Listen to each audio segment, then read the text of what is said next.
नमस्कार, राम राम सभी साथियों को। एक बार फिर से आप सभी का आपके अपने यूट्यूब चैनल राजस्थान की बातें पर हार्दिक अभिनंदन है।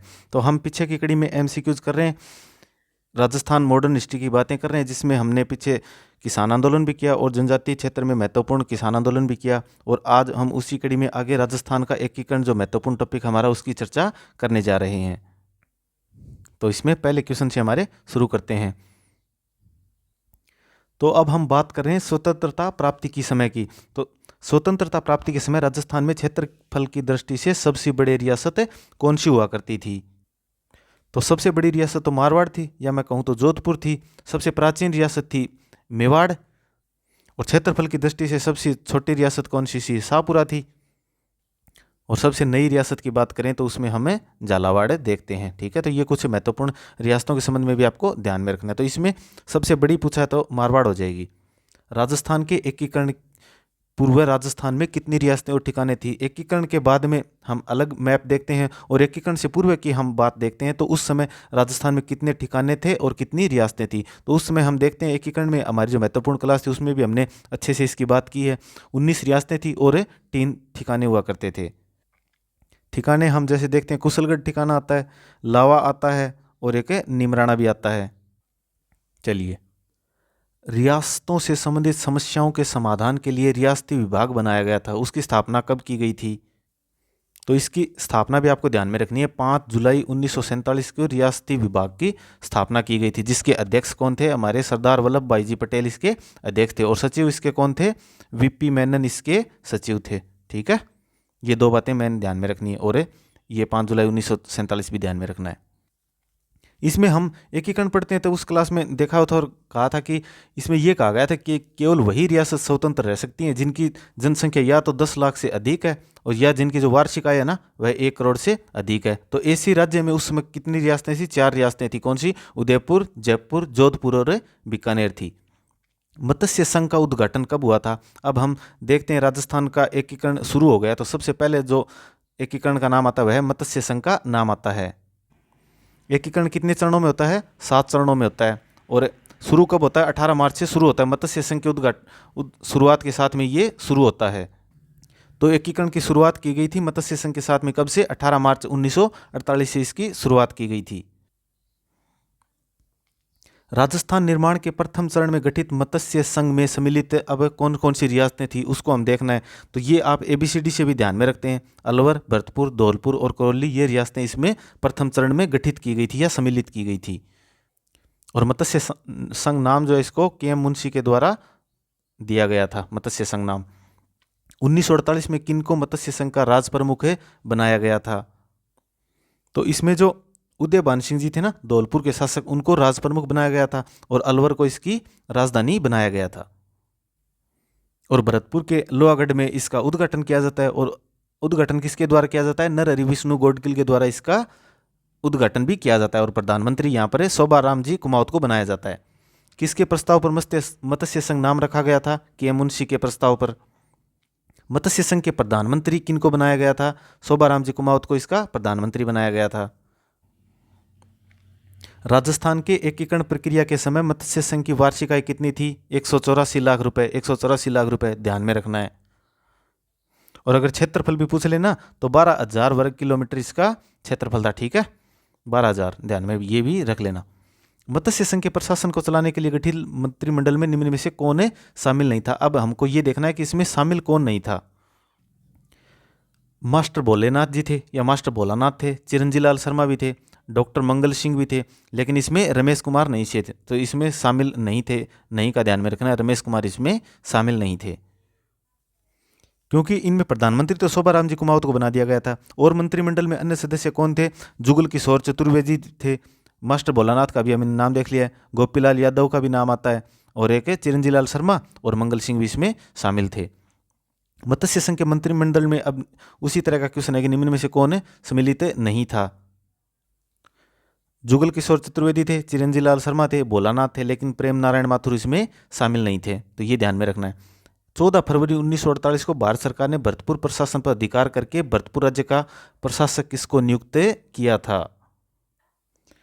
तो ये भरतपुर राज्य का सीधा अधिकार एस एन सप्रू को दे दिया गया था, क्योंकि हम देखते हैं कि 15 अगस्त को भरतपुर ने यहाँ पर स्वतंत्रता दिवस नहीं मनाया था, तो अब सीधा अधिकार था दिल्ली के अंडर। तो दिल्ली ने उनको बुलाकर कहा कि अब आपके पास भरतपुर का प्रशासन नहीं रहेगा, अब सीधा किसके, भारत सरकार के अधीन हो गया है। राजस्थान संघ का निर्माण 25 मार्च 1948 को हुआ था। इसमें राज प्रमुख किसे बनाया गया? 18 मार्च से हमने पहला देख लिया मत्स्य संघ, अब ये दूसरा चरण आता है 25 मार्च, उसके 7 दिन बाद में ही 25 मार्च 1948 को, तो उसमें राज प्रमुख किसे बनाया गया था? तो अलवर भरतपुर करौली को हमने पहले चरण में शामिल कर लिया है, अलवर भरतपुर करौली धौलपुर चारों को। तो अब हम आगे देखते हैं, कोटा की तरफ बढ़ेंगे। कोटा को शामिल करने की पूरी कोशिश है, या आड़ोती क्षेत्र को। तो इसमें महाराव कोटा जो भीम सिंह थे ना, उनको राज प्रमुख बनाया गया था। द्वितीय चरण की बात करें, जिसको क्या नाम दिया गया था? पूर्व राजस्थान संघ इसको नाम दिया गया था, ठीक है। और उद्घाटन, अब कोटा को मिलाना है तो कोटा दुर्ग में उद्घाटन कर दिया जाएगा, उन्हीं के द्वारा एन.वी. गाडगिल के द्वारा इसका उद्घाटन कर दिया था। अब कोटा को मिलाना है मेनली, तो राजधानी भी कोटा को ही बनाना पड़ेगा। राज प्रमुख भीम सिंह कोटा से बना ही दिया। अब साथ में बूंदी रियासत को भी मिलाना है, तो बूंदी के शासक थे बहादुर सिंह, उनको उपराज प्रमुख बना दिया गया था। और आगे प्रधानमंत्री गोकुल लाल जी असावा को बना दिया गया था, जो कि शाहपुरा से थे। तो द्वितीय चरण में हम देखते हैं कि 9 रियासतों को शामिल किया जाता है और एक ठिकाने को शामिल किया जाता है। 9 रियासतें जैसे कौन सी हो गई? कोटा हो गया, बूंदी हो गया, झालावाड़ हो गया, डूंगरपुर हो गया, बांसवाड़ा हो गया, प्रतापगढ़ हो गया, शाहपुरा हो गया और एक किशनगढ़ हो गया। और इसके साथ में हम एक ठिकाना देखते हैं कि कुशलगढ़ को भी द्वितीय चरण में शामिल किया गया था। 25 मार्च 1948 को गठित राजस्थान संघ में निम्नलिखित देशी रियासतों का कौन सा समूह सम्मिलित नहीं था? तो ये महत्वपूर्ण क्वेश्चन है। कोटा, बूंदी, झालावाड़, शाहपुरा को शामिल किया गया था। डूंगरपुर, बांसवाड़ा, प्रतापगढ़, टोंक को भी शामिल किया गया था। कोटा, बूंदी, किशनगढ़, शाहपुरा को भी शामिल किया गया था, लेकिन उदयपुर को शामिल नहीं किया गया था। उदयपुर को हम देखते हैं कि तीसरे चरण में अलग से शामिल किया जाता है, ठीक है। तो उदयपुर को ध्यान में रखना है, तीसरे चरण में ये आएगा। 25 मार्च 1948 को गठित संयुक्त राजस्थान का प्रधानमंत्री किसे बनाया गया था? तो ये हमने देख लिया, किसको? गोकुललाल जैसा जो शाहपुरा थे उनको प्रधानमंत्री बनाया गया था। दूसरे चरण की बात कर रहे हैं ये। 25 मार्च को दूसरा चरण 1948 को संयुक्त राजस्थान में जिस रियासत का विलय हुआ था, वह कौन सी रियासत थी? तो भरतपुर अलवर का पहले में ही हो जाता है, सिरोही का बाद में होता है, प्रतापगढ़ का इसमें विलय किया गया था। दूसरे की बात कर रहे हैं, दूसरे चरण की। पूर्व संयुक्त राजस्थान का 25 मार्च 1948 का किसने उद्घाटन किया था? तो उद्घाटन प्रथम चरण और दोनों का एन.वी. गाडगिल के द्वारा किया गया था। विलय पत्र पर हस्ताक्षर करते समय किसने कहा था, मैं अपने डेथ वारंट पर हस्ताक्षर कर रहा हूं? ये बांसवाड़ा के महाराव चंद्रवीर सिंह थे ना, उनका कथन है। ये कथन ध्यान में रखना है कि मैं अपने डेथ वारंट पर हस्ताक्षर कर रहा हूं, ऐसा लग रहा है, ठीक है। राजस्थान के एकीकरण के तीसरे चरण की बात करें, उदयपुर की तरफ बढ़ रहे हैं। में संयुक्त राजस्थान के साथ किस राज्य को जोड़ा गया था? तो इस बार प्रथम चरण 18 मार्च के एक महीने के बाद 18 अप्रैल 1948 की बात करें, जिसमें उदयपुर को शामिल किया गया था। और इसका नाम क्या रखा गया था? संयुक्त राजस्थान इसका नाम रखा गया था। तो मेवाड़ को शामिल किया था इसमें, केवल क्योंकि उदयपुर रियासत बड़ी थी तो उसको केवल उसी को इसमें शामिल किया गया था। और उदयपुर रियासत की उस समय 316 लाख वार्षिक आय थी, ठीक है। अब उदयपुर को बनाना है, तो उदयपुर में सबसे पहले तो राजधानी उदयपुर को बनाना पड़ेगा, क्योंकि उदयपुर का हमें सम्मेलन करना है। उद्घाटन करेंगे उदयपुर में। उदयपुर में कहाँ पर है? सिटी पैलेस में। और उद्घाटन इस बार किया गया था पंडित जवाहरलाल जी नेहरू के द्वारा। तो उदयपुर के जो भूपाल सिंह जी थे उनको राज प्रमुख बना दिया गया। अब कोटा पीछे रह गया, कोटा को भीम सिंह जी को अब क्या बना दिया गया? उपराज प्रमुख बना दिया गया। अब मेवाड़ के गांधी को प्रधानमंत्री बनाया गया। मेवाड़ के गांधी कौन? माणिक्यलाल वर्मा, ठीक है। तो ये कुछ महत्वपूर्ण बातें तीसरे चरण की भी ध्यान में रखनी है। संयुक्त राजस्थान का 18 अप्रैल 1948 को किसने उद्घाटन किया? जवाहरलाल नेहरू के द्वारा किया गया। उदयपुर रियासत का राजस्थान संघ में विलय कब हुआ? 18 अप्रैल 1948 को हुआ था।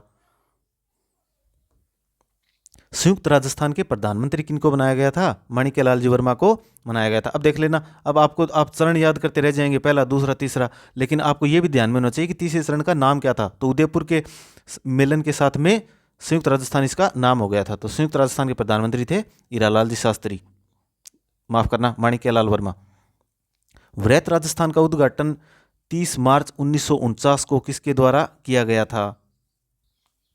अब भाई साहब हम और बड़ी जो रियासतें हैं ना, जयपुर, जोधपुर, बीकानेर, जैसलमेर, उनकी तरफ बढ़ गए हैं। तो अब वृहत राजस्थान नाम हो गया था इसका अगले चरण में। 30 मार्च 1949 को जयपुर, जोधपुर, बीकानेर, जैसलमेर को शामिल किया गया था और इनके साथ में ठिकाना आ गया था लावा। तो इसका क्या पूछ रहा है, उद्घाटन किसके द्वारा किया गया था? इस बार एकीकरण के जनक वल्लभ भाई जी पटेल के द्वारा, स्वयं के द्वारा इसका उद्घाटन किया गया था। 1949 में बीकानेर, जयपुर, जैसलमेर, जोधपुर संयुक्त राज्य राजस्थान के साथ जुड़ गए, ठीक है। और राज्यों के एक समूह का गठन किया गया, जिसे क्या कहा गया था? इसको कहा गया था ग्रेटर राजस्थान, क्योंकि हिंदी में तो नाम आ गया वृहत और इंग्लिश में इसको बोलते हैं ग्रेटर। संयुक्त राजस्थान मत कर देना, ग्रेटर राजस्थान बोलते हैं इसको। राजस्थान में राज्यपाल का पद राज प्रमुख का उत्तरवर्ती है, ठीक। 30 मार्च 1949 को जब वृहत राजस्थान राज्य का गठन किया गया ना, तब राज प्रमुख किसे बनाया गया था? अब जयपुर को शामिल करना है ना, तो राज प्रमुख भी जयपुर से ही बनाना पड़ेगा। तो राज प्रमुख जयपुर से सवाई मान सिंह जी को द्वारा बनाया गया। अब उदयपुर को पीछे छोड़ दिया, उदयपुर के भूपाल सिंह को महाराज प्रमुख बनाया गया। अब पीछे और कौन रह गया? अब जोधपुर वाले रुस जाए, हनुवंत सिंह को उपराज प्रमुख बनाया गया। भीम सिंह जो कोटा से थे, उनको भी उपराज प्रमुख रखा गया था। तो जयपुर की तरफ आ रहे हैं, तो जयपुर में महत्वपूर्ण नेता कौन थे? हीरालाल जी शास्त्री थे, उनको यहाँ का प्रधानमंत्री बनाया गया था, ठीक है। इतनी कुछ बातें वृहत राजस्थान के बारे में आपको ध्यान में रखनी है। चलिए, राजस्थान के प्रथम महाराजा प्रमुख कौन थे? तो उदयपुर के महाराणा भूपाल सिंह जी थे, उनको अभी अभी हमने देखा है कि महाराज प्रमुख बनाया गया था। मान सिंह जी सेकंड को राज प्रमुख बनाया गया था। 1949 में वृहत राजस्थान का प्रधानमंत्री किसे बनाया गया था? हीरालाल जी शास्त्री को प्रधानमंत्री बनाया गया, ठीक है। वृहत राजस्थान राज्य की स्थापना के समय इसकी राजधानी कौन सी थी भाई? राजधानी तो अब जयपुर को ही बनाना पड़ेगा। और उद्घाटन कहाँ किया गया था? सिटी पैलेस जयपुर में इसका उद्घाटन किया गया था।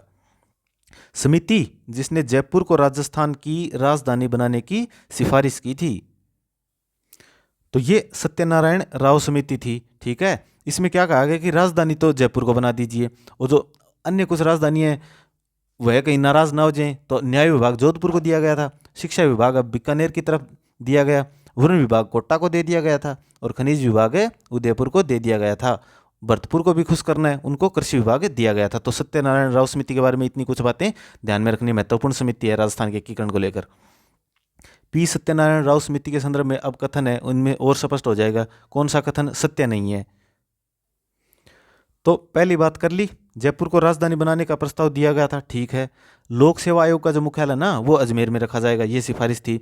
कृषि विभाग का मुख्यालय उदयपुर को रखा जाएगा, नहीं, उदयपुर को नहीं है तो भरतपुर को मिलेगा। उदयपुर को तो हमने पहले क्या दे दिया? खनिज विभाग दे दिया, तो भरतपुर को दिया गया कृषि विभाग। तो इसमें ये कथन हमारा गलत हो जाएगा।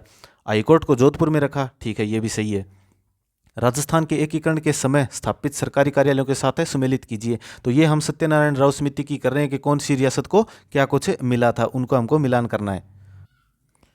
भरतपुर को दिया गया कृषि विभाग, उदयपुर को दिया गया खनिज विभाग, बीकानेर को दिया गया शिक्षा विभाग, और जोधपुर को दिया गया था हाईकोर्ट। ए में 4 हो जाएगा, ए में 4।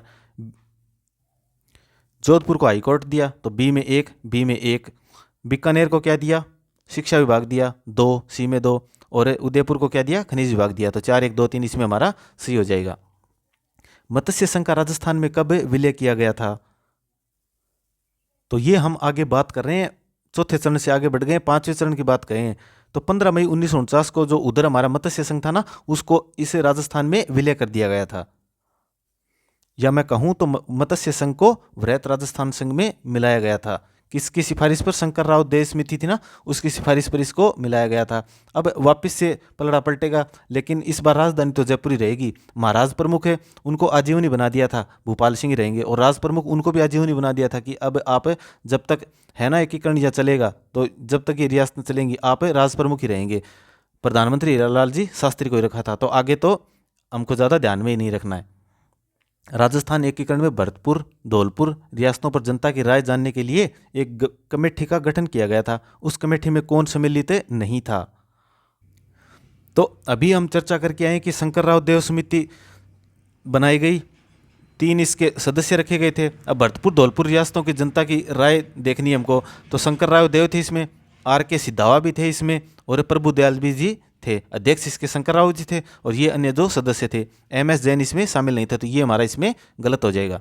शंकरराव देव समिति का गठन धौलपुर और भरतपुर राज्यों की जनता इस बात के लिए राय जानने के लिए किया गया था कि वे राजस्थान में अथवा उत्तर प्रदेश में किस में मिलना चाहते हैं। इस समिति में अध्यक्ष सहित कितने सदस्य हो गए? 3 सदस्य हो गए। कौन कौन हो गए? शंकरराव इसके अध्यक्ष हो गए, प्रभुदयाल जी अन्य सदस्य थे और R.K. सिधावा भी इसके अन्य सदस्य थे। तो समिति में सदस्य 3 थे, याद रखना। निम्नलिखित में से कौन राजस्थान के एकीकरण के दौरान गठित डॉक्टर शंकर देवराय समिति के सदस्य में शामिल थे? तो ये अभी अभी हमने देखा है, प्रभुदयाल भी जी थे, R.K. सिधावा भी थे, ये अन्य सदस्य थे, शंकर राव इसके अध्यक्ष थे। तो इसमें 1 और 3 हमारा सही हो जाएगा, ठीक है। तो ये इसमें सही हो जाएगा, अभय सिंह इसमें नहीं थे। मत्स्य संघ का कौन सा राज्य जनता के बहुमत के आधार पर उत्तर प्रदेश के साथ विलीनीकरण के लिए तैयार था? तो ये धौलपुर राज्य था, जो कि उस समय उत्तर प्रदेश में विलीन होना चाहता था या उसमें मिलना चाहता था। आज़ादी के समय राजस्थान राज्य भारतीय संविधान के अनुसार किस श्रेणी का था? उस समय की बात करें आज़ादी के समय, तो उस समय राजस्थान जो है द्वितीय श्रेणी का राज्य माना जाता था। द्वितीय श्रेणी कहें क्योंकि क, ख, ग इस प्रकार से श्रेणियां होती थी, तो द्वितीय की बात करें तो ख श्रेणी भी इसको कहा जा सकता है या क्वेश्चन एग्जाम में आ सकता है। राजस्थान में राज प्रमुख का पद कब समाप्त हुआ था? तो ये 1 नवंबर 1956 को राज प्रमुख का पद समाप्त कर दिया गया था। इसके स्थान पर कौन आ गया था? राज्यपाल पद इसके स्थान पर आ गया था, ठीक है। 1 नवंबर 1956 को ध्यान में रखना है, राज प्रमुख का पद समाप्त कर दिया था। मत्स्य संघ को वृहत राजस्थान का हिस्सा बनाने के लिए गठित की गई समिति कौन सी थी? अब ऊपर हम देख के आए 5वें चरण में मत्स्य संघ को वृहत राजस्थान का हिस्सा बना दिया था। तो कौन सी समिति थी? डॉक्टर शंकरराव देव समिति ही थी। राजस्थान राज्य का वर्तमान स्वरूप किस तारीख से है? वह है, तो ये हम देखते हैं 1 नवंबर 1956 को जब पूरा एकीकरण हो जाता है ना, तब हमारा जो आज का वर्तमान स्वरूप है वह हमको देखने को मिलता है। 1 नवंबर 1956 की संविधान संशोधन अधिनियम ने राजस्थान में राज प्रमुख संस्था का लोप किया था। अब हम देखते हैं कि 1 नवंबर 1956 को राज प्रमुख जो पद है वह समाप्त कर दिया गया, उसके स्थान पर राज्यपाल उसको नाम दे दिया गया था। तो ये हम देखते हैं कि 7वां संविधान संशोधन अधिनियम हुआ था ना, कब हुआ था? 1956 में। उसके तहत राज प्रमुख संस्था का लोप कर दिया गया था। राजस्थान के प्रथम राज्यपाल कौन थे? अब हम देखते हैं कि राज प्रमुख को तो समाप्त कर दिया, तो प्रथम राजस्थान के जो राज्यपाल थे ना, वह गुरुमुख निहाल सिंह को बनाया गया था। और मुख्यमंत्री किसको बनाया गया था? मोहनलाल जी सुखाड़िया को मुख्यमंत्री बनाया गया था। टोडगढ़ को राजस्थान में कब सम्मिलित किया गया था? तो टोडगढ़ को भी 1956 में ही सम्मिलित किया गया था। अजमेर मेरवाड़ा को किया गया था, और जो मध्य प्रदेश का सुनील टप्पा स्थान आता है उसको भी राजस्थान में विलय किया गया था, और टोडगढ़ को भी किया गया। और जो झालावाड़ का एक क्षेत्र था, कौन सा? सिरोंज क्षेत्र, वह मध्य प्रदेश को दिया गया था, ठीक है। और उसी समय की हम बात कर रहे हैं कि राजधानी जयपुर को बना दिया गया, और राज्यपाल का पद, जो राज प्रमुख का पहले पद हुआ करता था, उसके स्थान पर राज्यपाल आ गया। गुरुमुख निहाल सिंह इसके प्रथम राज्यपाल बन गए, और मुख्यमंत्री मोहनलाल जी सुखाड़िया को बना दिया गया था। कितने सोपानों में सिरोही का राजस्थान में विलय हुआ था? तो सिरोही का विलय राजस्थान में ना 2 हिस्सों में देखने को मिलता है, या 2 समय में देखने को मिलता है, या 2 सोपानों में देखने को मिलता है। तो 26 जनवरी 1950 को हम देखते हैं कि सिरोही का कुछ भाग राजस्थान में मिलाया जाता है, और 1 नवंबर 1956 को पूर्णतः सिरोही को राजस्थान में मिलाया जाता है। तब कौन से 2 स्तर? ये 2 स्तर हो गए, 1950 में और 1956 में। सिरोही का राजस्थान में विलय कब हुआ? तो 26 जनवरी 1950 को हुआ पहले, और फिर 1 नवंबर 1956 को हुआ, लेकिन ये शुरुआत पूछ रहा है। आथला गांव का संबंध राजस्थान के एकीकरण में कौन सी रियासत से जुड़ा हुआ है? तो ये सिरोही क्षेत्र से जुड़ा हुआ है। आथला गांव का क्यों संबंध जुड़ा हुआ है? क्योंकि जब चरण हम मिला रहे थे ना सिरोही का, तो इसमें महत्वपूर्ण भूमिका गोकुल भाई भट्ट के द्वारा भी निभाई गई थी, जिनका ये जन्म स्थान है कौन सा? आथला गांव, ठीक है। तो ये सिरोही से संबंधित है। भारत सरकार ने 5 जनवरी 1949 को सिरोही का प्रशासन सरकार को सौंप दिया था। 5 जनवरी 1949 को सिरोही का प्रशासन सौंप दिया गया था मुंबई को, उस समय मुंबई थी ये। 2 क्षेत्रों के विलय के साथ 1956 में राजस्थान का एकीकरण हुआ, वह कौन से थे? अब 2 कौन से क्षेत्र 1956 में राजस्थान में विलय किए गए थे? तो आबू रोड देलवाड़ा जो सिरोही का क्षेत्र है उसको, और अजमेर को इसमें शामिल किया गया था। तो इसके साथ में राजस्थान का एकीकरण पूर्ण हुआ था। किसकी सिफारिशों के आधार पर आबू तथा देलवाड़ा तहसील को राजस्थान में मिलाया गया था? तो ये फजल अली की सिफारिशों के आधार पर अबू व देलवाड़ा तहसीलों को राजस्थान में मिलाया गया था। इनके द्वारा कौन सा आयोग तैयार किया गया था? राज्य पुनर्गठन आयोग, जिसके क्या थे ये सदस्य थे फजल अली, ठीक है, तभी इनकी सिफारिश से मानी गई थी। किस आयोग की सिफारिश पर माउंट आबू व अजमेर बेरवाड़ा को विलय किया गया? तो ये हमने अभी बात कर ली, राजस्थान पुनर्गठन आयोग। आयोग पूछे तो राजस्थान पुनर्गठन आयोग, और अगर सदस्य पूछा जाए तो फजल अली की सिफारिश पर। किसने माउंट आबू के राजस्थान में विलय में महत्वपूर्ण योगदान दिया था? तो ये हम गोकुल भाई जी भट्ट को अभी अभी पढ़ के आए हैं। तो उनकी इनमें महत्वपूर्ण योगदान रहा था सिरोही, जो माउंट आबू क्षेत्र है ना, उसको राजस्थान में विलय करने में। राजस्थान के एकीकरण के अंतिम चरण के बारे में कथन है, उनमें से हमको देखना है, सत्य देखना है। अजमेर मेरवाड़ा क्षेत्र को राजस्थान में सम्मिलित किया गया, सही बात है। सिरोज का विलय राजस्थान में किया गया, नहीं, सिरोज का विलय राजस्थान में नहीं किया गया, ये तो झालावाड़ से अलग करके एमपी को दिया गया था, तो ये इसमें हमारा गलत हो जाएगा। आबू व देलवाड़ा को राजस्थान में सम्मिलित किया गया, सही बात है। मत्स्य संघ को अंतिम चरण में राजस्थान में सम्मिलित किया गया था, नहीं, अंतिम चरण में नहीं किया गया था, ये तो हम देखते हैं कि 5वें चरण में इसको शामिल कर लिया गया था। तो 1 और 3 इसमें हमारे सही होंगे, केवल 1 व 3 इसमें सही होंगे। एकीकरण के समय किस मारवाड़ नरेश ने पाकिस्तान में मिलने का प्रयास किया था? तो ये जोधपुर के कहीं मारवाड़ के हनुवंत सिंह थे ना, उनकी सिफारिश थी, या उनका कहना था, या उनका मानना था कि वे पाकिस्तान में मिलेंगे, तो वे पाकिस्तान में मिलना चाहते थे। कौन? मारवाड़ के हनुवंत सिंह जी। क्यों? क्योंकि इधर जोधपुर हो गया, यहाँ पर जैसलमेर हो गया, जैसलमेर जो है वह जोधपुर के ऊपर डिपेंड थी, और इधर हमारा आगे पाकिस्तान रह गया, तो ये पूरा जो क्षेत्र है ना, ये पूरा एक अलग से क्षेत्र ये बनाना चाहते थे। भारत संघ की अधिमिलन पत्र पर हस्ताक्षर करने वाले राजस्थान के प्रथम शासक कौन थे? तो अधिमिलन यानी राजस्थान में मिलाना है, हमको इसका एकीकरण करना है, अधिमिलन का अर्थ यही है। तो भारत संघ की हस्ताक्षर करने वाले प्रथम शासक कौन थे? तो ये बीकानेर के शार्दुल सिंह थे, जिन्होंने प्रथम हस्ताक्षर किए थे। राजस्थान में अजमेर के विलय के समय वहां का मुख्यमंत्री कौन था? तो उस समय अजमेर के कौन थे मुख्यमंत्री? हरिभाऊ उपाध्याय वहां के मुख्यमंत्री थे। तो जब अजमेर मेरवाड़ा का राजस्थान में विलय नहीं हुआ था ना, तो इसको अलग से एक विधानसभा बना दिया गया था, जिसको क्या कहा जाता था? धारा कहा जाता था। इसको भी आपको ध्यान में रखना है। तो यहाँ पर सदस्य कितने थे इस विधानसभा में? 30 सदस्य थे। तो वहाँ पर उस समय प्रथम और एकमात्र मुख्यमंत्री कौन बने थे? हरिभाऊ उपाध्याय बने थे। राजस्थान की सभी रियासतों को मिलाकर राजस्थान यूनियन का गठन करने हेतु 25-26 जून 1946 को राजपुताना, गुजरात व मालवा के नरेशों का सम्मेलन किसने बुलाया था?